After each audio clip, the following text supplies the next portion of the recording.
The question asks, as a Scrum Master, okay, what could be an effective solution for this reoccurring problem? So let's figure out what is happening in a newly adopted Agile framework. So we're new to the game. The team might not be up to scale. The actual organization might not know much about Agile, the customer, etc. So newly formed, okay. The development team often finds themselves blocked mid-sprint due to unclear requirements or missing information. Okay, as a Scrum Master, what could be an effective solution to this reoccurring issue? Now, a lot of you might say, Scrum Master, break rocks, remove impediments, run to the fire, Scrum Master, to handle these things. Yes, they could help the team understand what they need and find the right people to give them the information. That is a solution that can work in sprint. But what do they say? Effective solution for this reoccurring issue.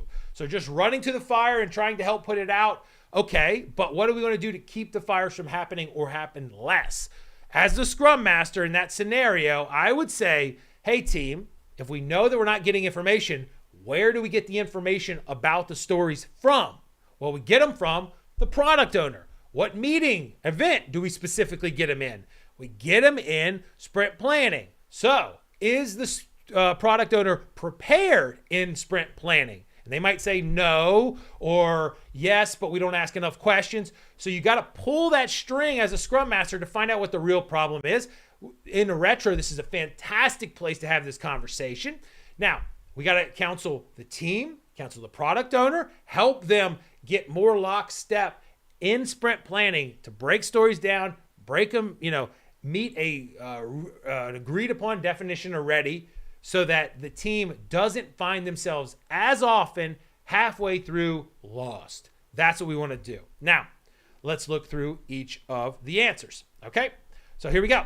Now, A says, suggest that the team work on multiple stories simultaneously and ensure that they're never idle. So that means you're stuck here, do something else, spin pots, technically called context switching, technically BAD bad. So nope, that doesn't solve the problem, gone.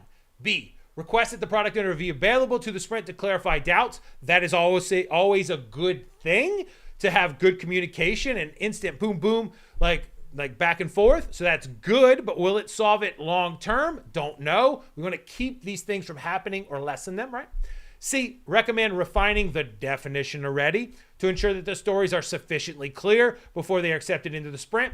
Now, what's better about C than B? Well, it's a standard, right? That the team and the product owner agree to have the stories meet a certain clarity level in order to be applicable to be brought into the sprint. So that could help the team get the information they need and the conversations. And I would double down on C and say, boom, y'all, developers, product owner need to have better conversations in sprint planning to get to the point where you can understand and work the work, right? But definition already, let's clarify that and stick to it. I like C better. Little smiley face. D, advise the team to spend more time on each story to decipher the requirements. Yes, in a sense, in sprint planning, but also the product owner's got to play in that game too and have it ready and collaborate through. So D is in the right direction, but I just don't like the specificity. I'm ready, you're ready, we're ready. Boom, C is the right answer. So what did we learn? Definition already is on the beginning of the sprint, the quality standards that must be met at a minimum for the work to have a chance to be pulled in by the team and have a chance to be pulled off. So we don't want to set crazy standards, but enough that the team doesn't end up halfway through just totally flummoxed all the time. So that's what we're going to understand. If you do that, we get better.